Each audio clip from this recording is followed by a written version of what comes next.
Hello students, in this video we are going to study about a very important law known as Pascal law. तो Pascal law क्या होता है इसको हम समझते हैं। जो साइंटिस्ट थे पास्कल, उन्होंने फ्लूइड के प्रेशर के बारे में कुछ बातें कही। और कैसा फ्लूइड? जो रेस्ट में है, मूविंग फ्लूइड के बारे में नहीं। एक जो सबसे बड़ी कंडीशन है वो आप याद रखेंगे, pascal law is applicable only when the fluid is in rest. अगर फ्लूइड मोशन में है तो पास्कल लॉ एप्लीकेबल नहीं है। ये इसकी प्यारे बच्चों एक कंडीशन है। ओके, तो बात करते हैं पास्कल लॉ की। पास्कल ने एक ऐसे फ्लूइड के बारे में, कैसा फ्लूइड जो रेस्ट में है, उसके प्रेशर के बारे में कुछ बातें कही। और जो भी बातें उन्होंने कही उन्हीं को कहा जाता है पास्कल लॉ। तो लेट्स सी पास्कल ने क्या बातें कही एक ऐसे फ्लूइड के बारे में जो रेस्ट पर है और उसका प्रेशर क्या होगा। चलिए तो लेट्स सी। सबसे पहले पास्कल ने क्या कहा? उन्होंने कहा द प्रेशर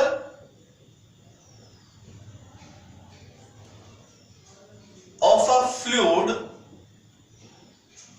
कैसा फ्लूइड? At rest. एक ऐसा फ्लूइड प्यारे बच्चों जो रेस्ट पे है। एक ऐसा फ्लूइड जो क्या है? रेस्ट पे। यानी कैसी कंडीशन? Hydrostatic condition. ओके, तो ऐसा फ्लूइड जो क्या है? रेस्ट पर। उसके प्रेशर के बारे में पास्कल ने कुछ कहा। क्या कहा? देखिए, the pressure of a fluid at rest is same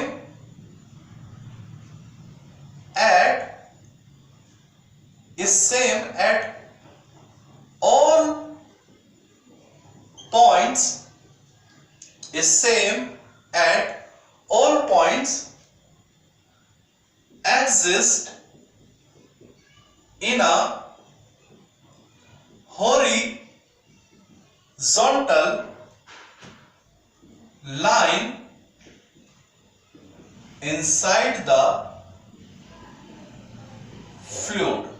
देखिए प्यारे बच्चों, इस बात को समझिए, क्या ये स्टेटमेंट है। देखिए, पास्कल ने कहा कि हम एक, मान लीजिए ये हमारे पास कोई भी एक कंटेनर, ओके, और इस कंटेनर में प्यारे बच्चों मैं एक फ्लूइड कंसीडर कर लेता हूं। ठीक है, ये इसके अंदर एक लिक्विड हमने कंसीडर कर लिया। बहुत ही इजी रूल है, बस थोड़ा सा ध्यान से समझेंगे। ओके, हमारे पास एक कंटेनर और उस कंटेनर के अंदर हमने क्या ले लिया? एक फ्लूइड, लिक्विड। अब इस फ्लूइड के अंदर एक हॉरिजॉन्टल लाइन कंसीडर कीजिए। क्या कंसीडर कीजिए? हॉरिजॉन्टल लाइन कहीं भी। ठीक है, तो मैंने क्या किया, यहां एक हॉरिजॉन्टल लाइन कंसीडर करी, ये। ठीक है, फ्लूइड के अंदर मैंने एक हॉरिजॉन्टल लाइन कंसीडर करी। अब बताइए इस हॉरिजॉन्टल लाइन पर कितनी पॉइंट हो सकते हैं? तो किसी भी एक हॉरिजॉन्टल लाइन पे इनफाइनाइट पॉइंट हो सकते हैं। रैंडमली मान लीजिए यहां एक पॉइंट है ए, एक पॉइंट है बी और एक पॉइंट है सी। तो प्यारे बच्चों, पास्कल ने कहा जो प्रेशर ए पर होगा वही प्रेशर बी पर होगा और वही प्रेशर सी पर होगा। समझिए क्या बोला? The pressure of a fluid at rest is same at all point। उन सभी पॉइंट के लिए प्रेशर सेम होगा। कैसे पॉइंट? जो एग्जिस्ट करते हैं इन अ हॉरिजॉन्टल लाइन। कहां? Inside the fluid. किसी भी फ्लूइड के अंदर वे सभी पॉइंट जो एक ही हॉरिजॉन्टल लाइन पर एग्जिस्ट करते हैं, सभी के लिए प्रेशर क्या होगा? सेम। यानी जो प्रेशर ए पर होगा वही प्रेशर बी पर होगा और वही प्रेशर सी पर होगा। क्या ये बात आपको समझ में आ गई? चलिए, तो ये था पास्कल लॉ। अब हम इस चीज को प्रूफ करते हैं। ठीक है, चलिए इसको जरा हम प्रूफ करते हैं बात को। तो हम क्या करते हैं, देख लीजिए। ये हमारे पास कंटेनर और कंटेनर के अंदर ये फ्लूइड। हम क्या करते हैं प्यारे बच्चों, इस फ्लूइड के अंदर हम एक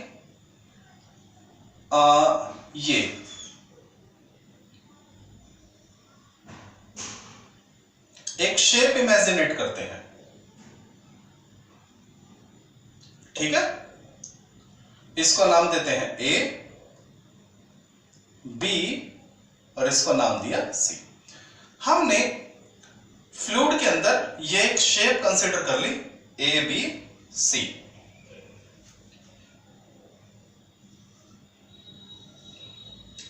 ए बी सी, समझे बात अभी? ओके, अब जो लिक्विड है इधर से भी फोर्स लगाएगा, यहां से भी फोर्स लगेगा और यहां से भी क्या लगेगा? फोर्स लगेगा।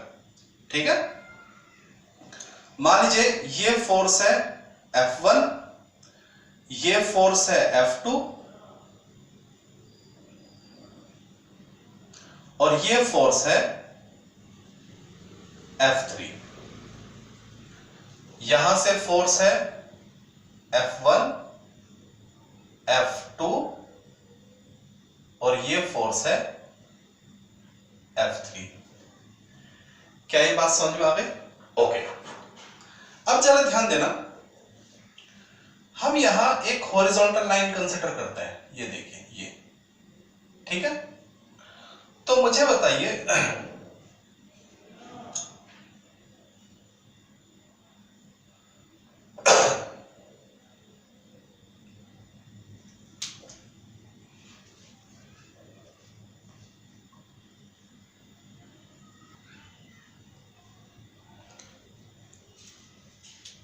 प्यारे बच्चों, हम यहां पर एक स्ट्रेट लाइन कंसीडर करते हैं और मान लीजिए ये एंगल कितना है? थीटा। ओके, तो अगर ये थीटा है तो आप बता सकते हैं यहां इधर हमें क्या मिलेगा? F3 cos थीटा और इस तरफ हमें क्या मिलेगा? F3 sin theta. क्या ये बात समझ में आ गई? हमने एक वर्टिकल लाइन कंसीडर करी जो, ठीक है ना, जो इससे कितना एंगल बनाएगा? थीटा। तो हमने F3 को क्या कर लिया? हॉरिजॉन्टल और वर्टिकल कंपोनेंट में ब्रेकअप कर लिया। क्या ये बात समझ आ गई? चलिए, तो अगर आप देखेंगे F3 sin थीटा किससे बैलेंस हो जाएगा? F1 से। ठीक है ना, वी हैव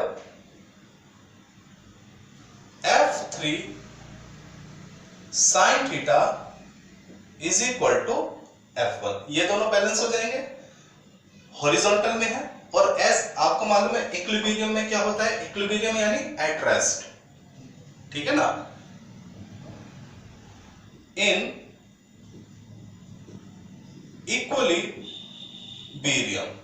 इक्विलिब्रियम यानी रेस्ट की कंडीशन। तो हमारा जो फ्लूइड है वो क्या सी कंडीशन पे है? रेस्ट की कंडीशन पे है। तो इक्विलिब्रियम होगा, इक्विलिब्रियम यानी हॉरिजॉन्टल के जो फोर्स है और वर्टिकल के जो फोर्स है वो बैलेंस करेंगे। यानी लेफ्ट हैंड साइड का force is equal to right hand side का force, upper force is equal to lower force. तो ये इसको बैलेंस कर लेगा। और ऐसे ही जो अपर फोर्स है वो बैलेंस कर लेगा लोअर फोर्स को। तो क्या ये दोनों समझ में आ गई? ये दोनों इक्वेशन कहां से आई है? इक्विलिब्रियम कंडीशन से आई है। ओके, चलिए अब जरा दोबारा से एक चीज को देखिए। इस शेप को हम दोबारा से कंसीडर करते हैं, ए बी सी।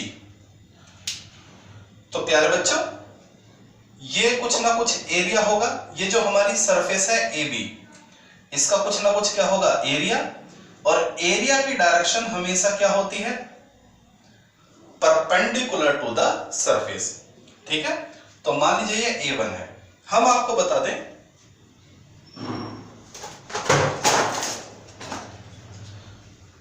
जो एरिया होता है, मान लीजिए ये आपको एक एरिया दिखाई दे रहा है, तो इस एरिया की डायरेक्शन क्या होगी? प्यारे बच्चों, एरिया की डायरेक्शन हमेशा सरफेस के परपेंडिकुलर होती है। ठीक है, अगर हम बात करें इस एरिया की, तो इसकी डायरेक्शन ये होगी। हम बात करें इस एरिया की, तो इसकी डायरेक्शन ये होगी। क्लियर होगी बात? तो एरिया की डायरेक्शन हमेशा सरफेस के परपेंडिकुलर होती है। तो ए बी जो सरफेस है, इसका कुछ ना कुछ एरिया होगा, तो उसकी डायरेक्शन ये होगी। मान लीजिए A1। ऐसी जो BC है, इसकी भी कुछ ना कुछ एरिया होगा, तो उसकी डायरेक्शन क्या होगी? A2। और ऐसे ही ये जो AC सरफेस है, इसकी भी कुछ ना कुछ क्या होगा? एरिया होगा, और वो हमने ले लिया A3। ठीक है, A1 क्या है? Area of surface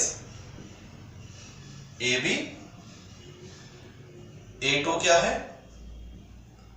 area of surface BC। और A3 क्या है? Area of surface AC। Clear? चलिए, तो हम फिर यहां पर एक लाइन कंसीडर करते हैं, और ये एंगल फिर से क्या हो जाएगा? थीटा। तो हम यहां पर इसके एरिया के कंपोनेंट लेंगे, तो यहां हमें क्या मिलेगा? ये हमें मिलेगा A3 cos थीटा, और ये हमें मिलेगा A3 sin थीटा। ठीक है, फिर से लेफ्ट हैंड साइड बराबर right hand side, upper is equal to lower. तो देख लीजिए,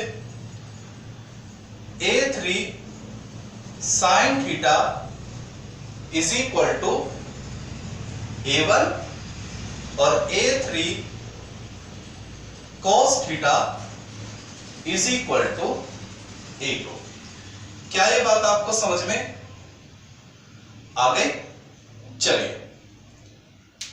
तो देख लीजिए, इक्वेशन 1, इक्वेशन 2, इक्वेशन 3 और इक्वेशन 4। तो ये 4 इक्वेशन हमारे पास आ चुकी हैं। ठीक है बेटा, अब आप क्या कीजिए? इक्वेशन 1 को इक्वेशन 3 से डिवाइड कीजिए। ठीक है, मैं यहां कर देता हूं, इक्वेशन 1 डिवाइडेड बाय इक्वेशन 3। तो इक्वेशन 1 को इक्वेशन 3 से क्या कीजिए? डिवाइड कीजिए। तो क्या मिलेगा? F3 sin theta upon A3 sin theta is equal to F1 upon A1। F1 upon A1। देख लीजिए, लेफ्ट हैंड साइड को लेफ्ट हैंड साइड के साथ डिवाइड किया, राइट हैंड साइड को राइट हैंड साइड के साथ डिवाइड किया। साइन से साइन क्या हो जाएगा? कैंसिल आउट, यानी F3 over A3 is equal to F1 over A1। क्या ये बात समझ में आ गई? ओके। इक्वेशन 2 को डिवाइड कीजिए इक्वेशन 4 से। इक्वेशन 2 को इक्वेशन 4 से डिवाइड कीजिए। F3 cos theta divided by A3 cos theta is equal to F2 over A2। देख लीजिए, लेफ्ट हैंड साइड को लेफ्ट हैंड साइड के साथ, राइट हैंड साइड को राइट हैंड साइड के साथ, cos से cos कैंसिल आउट हो जाएगा, F3 over A3 is equal to F2 over A2। क्या ये बात समझ में आ गई? इक्वेशन नंबर 5 और इक्वेशन नंबर 6, 5 मिल गई, 6 मिल गई। तो बाय इक्वेशन 5 एंड 6 बताएंगे F3 अपॉन A3 किसके बराबर? F1 A2 के बराबर, F1 A1 के बराबर और F3 अपॉन A3 इसके बराबर। तो जरा ध्यान देना, आपको क्या मिलेगा? F3 upon A3 is equal to F2 over A2 is equal to F2 over A1। समझ लीजिए, ये इसके बराबर और ये इसके बराबर, तो ये तीनों आपस में क्या हो जाएंगे? इक्वल। तो जरा ध्यान देना प्यारे बच्चों, फोर्स अपॉन एरिया क्या होता है? प्रेशर। तो यानी P3 is equal to P2 is equal to P1।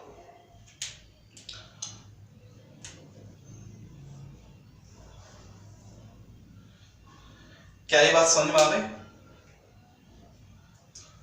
अगर हम ये जो मेरी शेप है, इस शेप को बहुत ही ज्यादा क्या कर ले? छोटा कर ले, ठीक है ना? देखिए,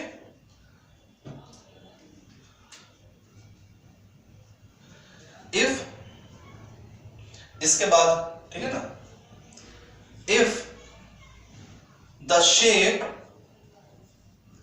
ABC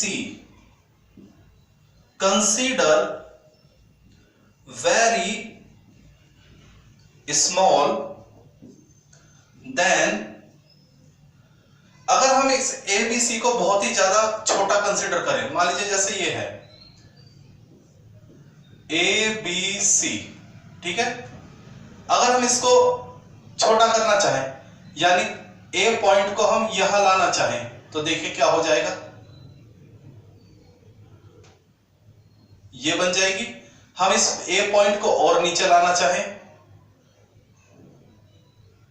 तो ये शेप हो जाएगी। हम इस A पॉइंट को और नीचे लाना चाहें तो ये शेप हो जाएगी।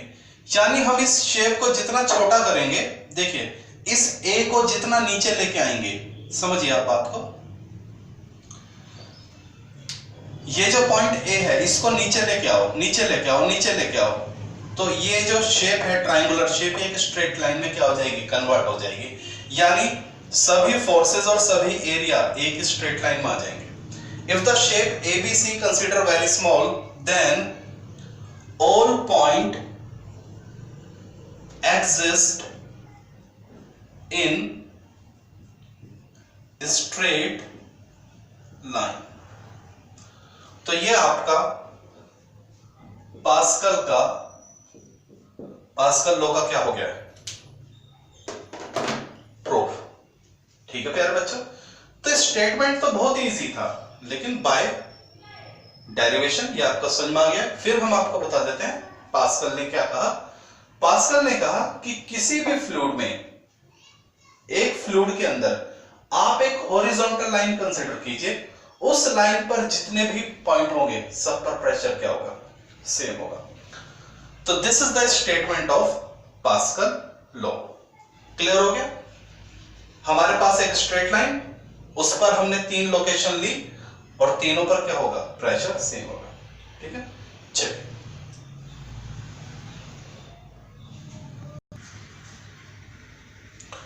तो प्यारे बच्चों, ये था हमारा पास्कल लॉ और उसका प्रूफ। तो मान लीजिए ये पॉइंट 1 और ये पॉइंट 2 और ये पॉइंट 3, ये जो शेप थी हमारी ABC, इस पर मैंने रैंडमली कोई भी क्या लिए? 3 पॉइंट लिए, पॉइंट 1, पॉइंट 2, पॉइंट 3। पॉइंट 1 पे लगने वाला फोर्स F1, पॉइंट 2 पर लगने वाला फोर्स F2, पॉइंट 3 पर लगने वाला फोर्स F3। ऐसे ही पॉइंट 1 का एरिया A1, पॉइंट 2 का एरिया A2 और पॉइंट 3 का एरिया A3। तो तीनों पॉइंट के रिगार्डिंग में हमने फोर्स लिया, एरिया लिया और पता लगाया कि तीनों पॉइंट पर प्रेशर क्या होगा? सेम होगा। तो तो ये था हमारा पास्कल लॉ कि किसी भी लिक्विड में, अगर किसी भी लिक्विड में, वो लिक्विड क्या है, रेस्ट में, आप एक हॉरिजॉन्टल लाइन कंसीडर कीजिए, तो उस पर जितने भी पॉइंट होंगे सब पर प्रेशर क्या होगा, सेम। तो ये जो पास्कल लॉ है, इस लॉ पर, ये बहुत ही ज्यादा इंपॉर्टेंट लॉ है और इसके ऊपर बेस्ड कई मशीन्स हैं जो डेली लाइफ में हमारी क्या होती हैं, यूज होती हैं। तो कई बार आपसे पूछ लिया जाता है what are the application of Pascal law. तो प्यारे बच्चों, अब हम डिस्कस करेंगे पास्कल लॉ की एप्लीकेशन, जिससे आपको पता चलेगा कि हमारी डेली लाइफ में पास्कल लॉ की कितनी इंपॉर्टेंस है।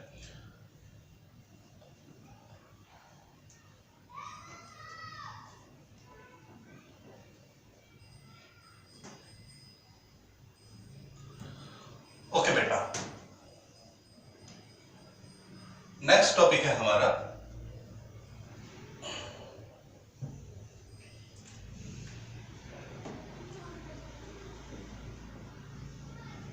Application of Pascal law. तो 1 मार्क्स में क्वेश्चन आपसे पूछा जा सकता है कि गिव एनी 1 या give any 2 application of Pascal law. तो हमारी एनसीईआरटी में, हमारे सिलेबस में जो इसकी एप्लीकेशन है वो है नंबर 1 हाइड्रोलिक लिफ्ट और नंबर 2 हाइड्रोलिक ब्रेक। ये दो एप्लीकेशन हमारी एनसीईआरटी में दी हुई है। तो हाइड्रोलिक लिफ्ट क्या है? हाइड्रोलिक लिफ्ट एक ऐसी मशीन है जो बेस्ड है पास्कल लॉ पर, और इसकी यूज कैसे हम करते हैं, कम फोर्स लगा के हैवी से हैवी बॉडी को क्या कराने में, लिफ्ट कराने में। इसका एडवांटेज ये है कि आप बहुत ही कम फोर्स अप्लाई करते हैं और ज्यादा से ज्यादा हैवी बॉडी को क्या कर लेते हैं, लिफ्ट कर लेते हैं। ये कैसे पॉसिबल है, इसको हम देखेंगे। दूसरा है हाइड्रोलिक ब्रेक। हमारे जो ऑटोमोबाइल हैं उसमें अलग अलग तरह के क्या होते हैं, ब्रेक यूज होते हैं। तो एक खास ब्रेक होता है जिसको हम बोलते हैं हाइड्रोलिक ब्रेक।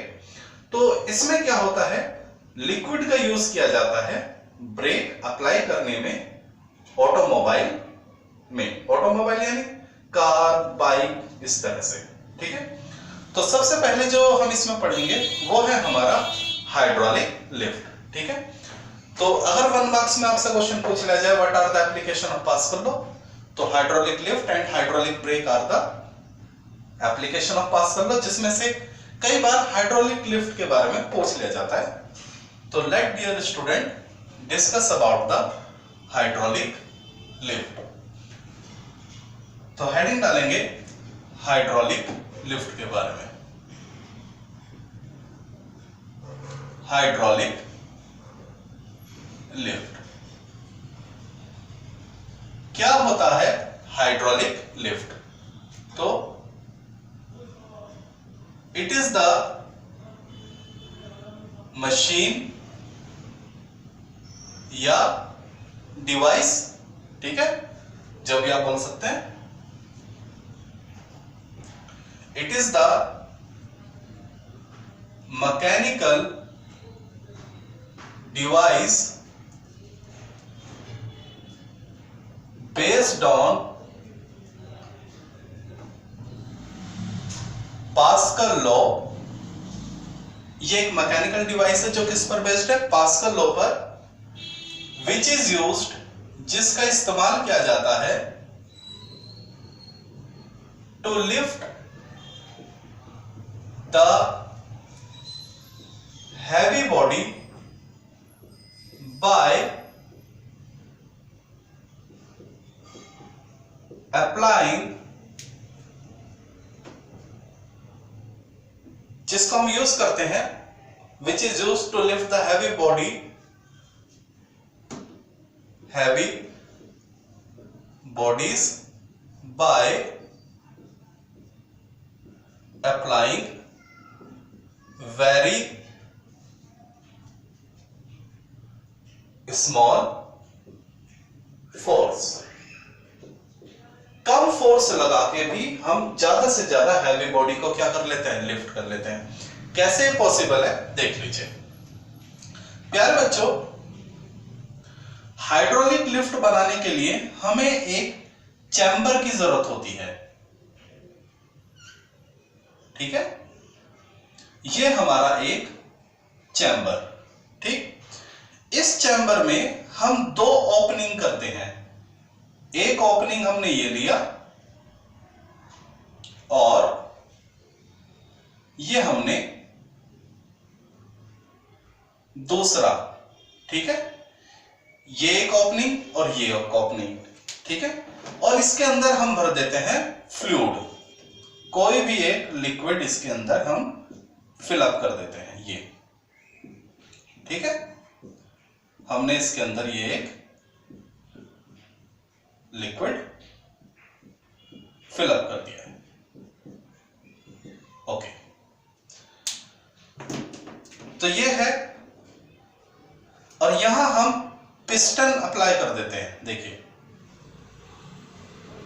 यहां हमने एक पिस्टन लिया और यहां भी हमने ये एक पिस्टन लिया, क्लियर।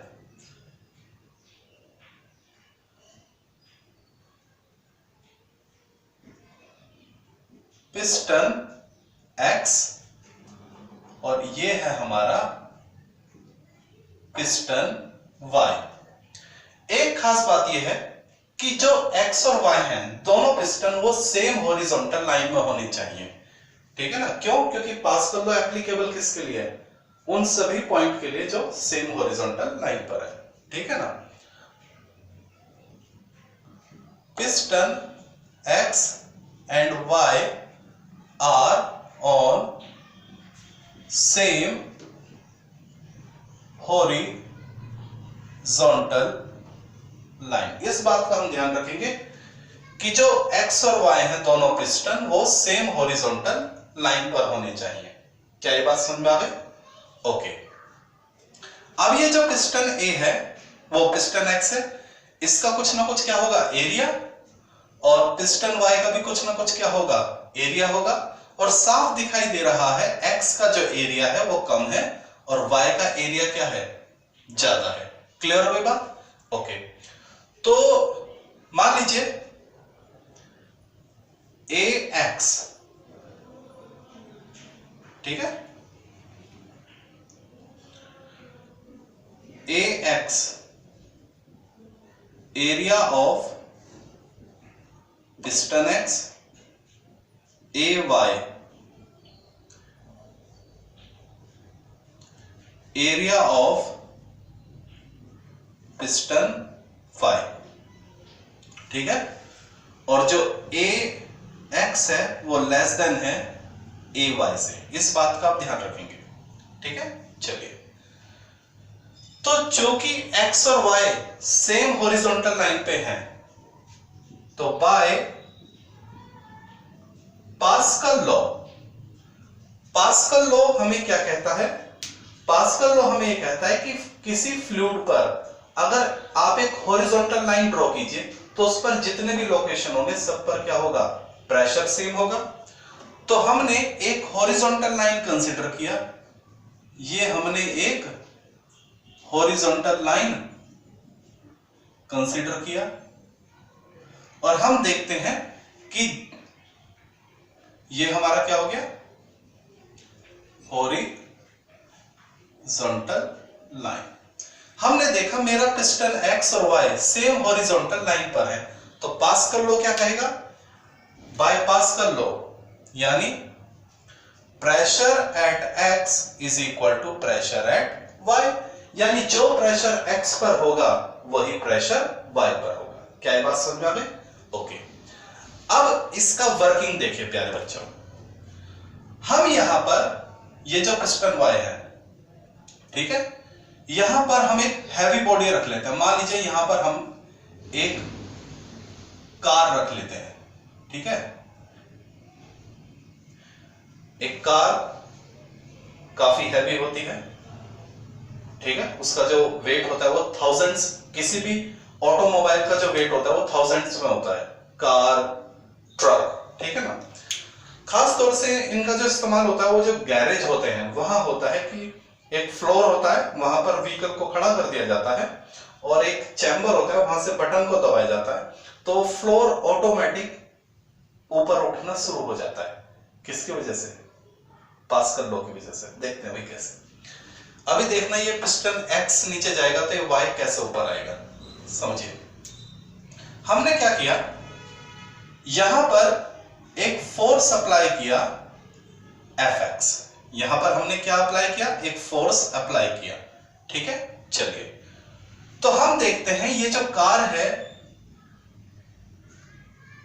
ये ऊपर उठती है। मान लीजिए कौन सा फोर्स इसको ऊपर लेके जाएगा, Fy। तो जरा ध्यान देना, प्रेशर का फॉर्मूला क्या होता है, प्रेशर का फॉर्मूला होता है फोर्स अपॉन एरिया। तो यानी हम लिख सकते हैं Fx upon Ax is equal to Fy upon Ay। Pascal law से ये बात तो कंफर्म हो गई। तो अगर ये चीज सही है तो ये चीज भी क्या है, सही है। क्या ये बात समझ में आ गई? ओके। अब जो Ax है वो Ay से क्या है, कम है। जो Ax है वो Ay से क्या है, कम है, ठीक है। ये कम है और ये क्या है, ज्यादा। क्लियर? फॉर एग्जाम्पल हम इसको आपको एक रफली डाटा से जरा बताते हैं तो आपको ज्यादा अच्छी तरह से क्लियर हो जाएगा। एक काम कीजिए, ये जो Fx है इसको मान लीजिए 10 न्यूटन, सपोज कीजिए Fx कितना है, 10 न्यूटन। और ये जो एरिया है, x का जो एरिया है, ठीक है ना, इसको फॉर एग्जाम्पल ले लीजिए 1 मीटर स्क्वायर। और जो y का एरिया है ये ले लीजिए 2 मीटर स्क्वायर। मान लीजिए ये एरिया इससे क्या है, डबल है। ओके, तो जरा इस Fy की वैल्यू देखते हैं। Fy कितना हो जाएगा, Fy हो जाएगा Fx Ay अपॉन Ax, ठीक है। तो देखते हैं ये Fy इस Fx से कम है या ज्यादा। रफली जरा देखो, Fx आपने कितना लिया है, 10, Ay की वैल्यू कितनी है, 2, Ax की वैल्यू कितनी है, 1। तो जरा देखना ये कितना आ गया, 20 न्यूटन। क्या ये बात समझ में आ गई? आपने अप्लाई किया 10 लेकिन मिला कितना, 20। आपने अप्लाई 10 किया लेकिन आपको कितना मिल गया, 20 मिल गया, ठीक है। अगर मैं इस एरिया को, तो जरा ध्यान देना, आपका फोर्स कितना हो गया, डबल। क्यों? क्योंकि एरिया डबल था, ये एरिया इससे क्या था, डबल, तो फोर्स भी क्या हो गया, डबल। अगर मैं इसको 3 कर देता हूं, जरा ध्यान देना, y का एरिया x से क्या कर देता हूं, 3, तो रिजल्ट कितना मिलेगा, 30। आगे बात समझ में? यानी ये एरिया इससे जितना ज्यादा होगा फोर्स आपको उतना ही ज्यादा मिलेगा। This is the beauty of this device कि कम लगाया 10 न्यूटन मिल गया 20 न्यूटन, लगाया 10 न्यूटन मिल गया 30 न्यूटन। यानी जितना आप ये एरिया ज्यादा रखोगे उतना ही ज्यादा आपको क्या मिल जाएगा, फोर्स। सिंपल सी बात। अगर ये एरिया 1 है और ये एरिया कितना है, 100, तो आप 1 न्यूटन अप्लाई कीजिए, 100 न्यूटन मिल जाएगा। देखिए, तो क्लियर हो गया प्यारे बच्चों। यानी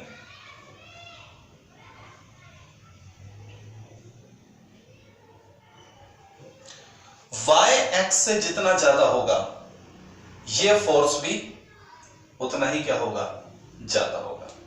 क्लियर हो गया? यानी अगर ये एरिया इससे 2 गुना है तो फोर्स डबल मिल जाएगा, ये एरिया इससे 3 गुना है तो 3 गुना फोर्स मिल जाएगा। यानी जो रेशो इन एरिया का है वही रेशो इन फोर्स का होने वाला है, ठीक है। तो समझ लीजिए